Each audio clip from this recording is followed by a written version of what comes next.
If you watched our last video, you know the first thing that we're going to do to evaluate these double angle formulas or expressions is to draw a triangle. And the way they're telling us which quadrant to draw the triangle in this time is different than we did before.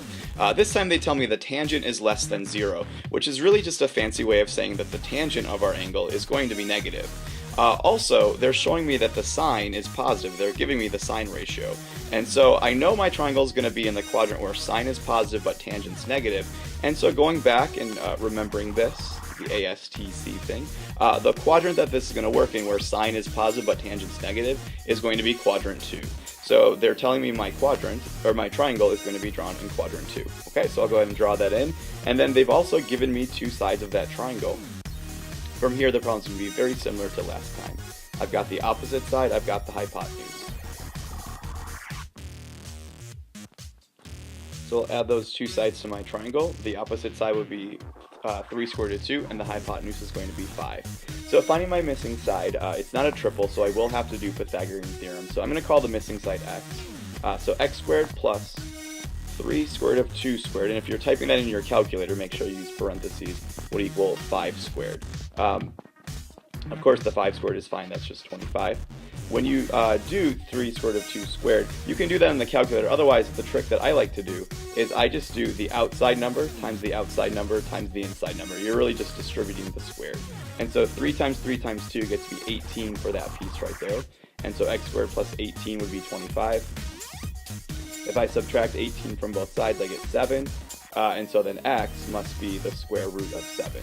However, that missing side is not the square root of 7. Remember, we will manually have to add negative signs. If that side's ever going to the left or going down, I have to make sure I manually make that side negative. It's going in the negative direction.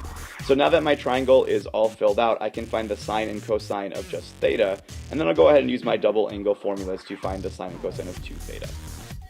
Okay? So the sine of theta is the opposite over the hypotenuse, which is 3 square root of 2 over 5. We already knew that, they gave it to us at the beginning. The cosine of theta is going to be negative square root of 7 over 5. And so now that everything is in place, I can go ahead and answer the questions. If you need the formulas, hopefully you have them in your notes, or you can go back and watch the last video.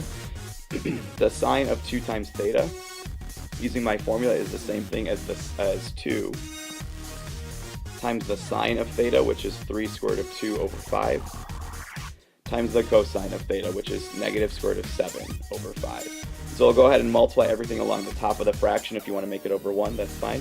When you multiply these radicals, all the numbers outside the square root would multiply, so the 2 times the 3 times the negative 1 is going to give me a negative 6 out front, and then all the numbers inside the square root would multiply together, so negative 6 square root of 14, and then multiply any numbers along the bottom, so 5 times 5 gets me 25. So there's going to be the sine of 2 times theta, negative 6 times the square root of 14 over 25. And try to simplify it, try to see if you can break down your square root and simplify it. You can't. See if you can simplify that fraction, negative 6 over 25. You can't, but I would definitely check for those things. Okay?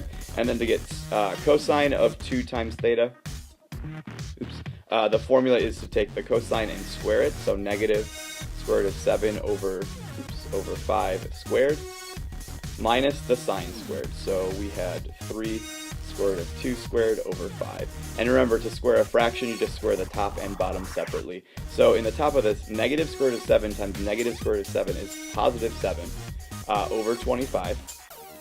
That will always come out positive. Minus 3 square root of 2 squared. Remember, that's still the same thing as what we had before. That's still going to be 18. You can use a calculator or use my trick. Remember, it's outside times inside. So 3 times 3 times 2 would get you 18 over 25. And finally, add those two fractions, or subtract the two fractions in this case. 7 minus 18 is negative 11 over 25, which can't be simplified, and so there is our cosine of 2 times theta.